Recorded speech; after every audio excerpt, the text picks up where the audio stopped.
В городе Ленске появился новый транспорт для граждан с ограниченными возможностями. Как известно, люди с заболеваниями опорно-двигательной системы и колясочники обычно пользуются услугами рядовых такси. Какие возможности теперь появились у ленчан с приобретением этого спецавто, расскажет наша коллега Олеся Васева. Без пышной презентации, как это было во многих российских городах, глава Ленска Александр Харунов поделился радостью от нового автомобиля, который городская администрация приобрела через Министерство транспорта Республики Саха-Якутия в рамках республиканской программы «Доступная среда». Предназначен он для людей с ограниченными возможностями, маломобильных граждан, которые не могут передвигаться без посторонней помощи, и инвалидов-колясочников. В Ленске их 57 человек. Я иногда прихожу в семьи, и вот родители, если дети есть, когда они еще маленькие, то в принципе, ну скажем так, доставка их по городу не вызывает затруднения, то когда дети вырастают, тут возникают сложности, дети, получается, годами не выходят из квартиры, да? Новый автомобиль марки «Газель» имеет специальное оснащение для перевозки инвалидов-колясочников. Он оборудован бельгийским подъемным механизмом «Доландия».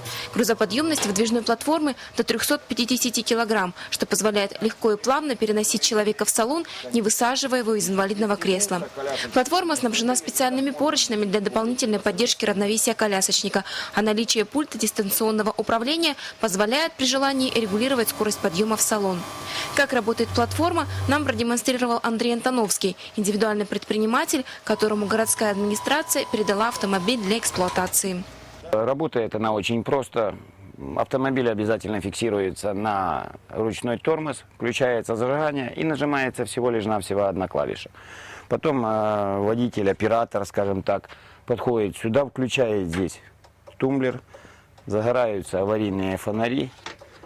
И пультом управления опускает аппарель.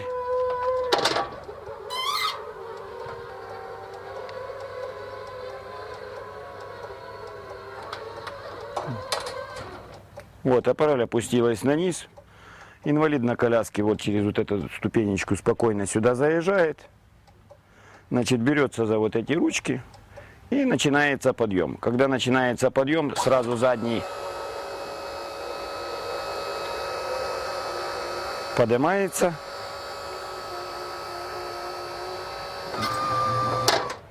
доходит до уровня пола, оператор останавливает, инвалид прокатывается вперед, значит, здесь рассчитано на 2 коляски.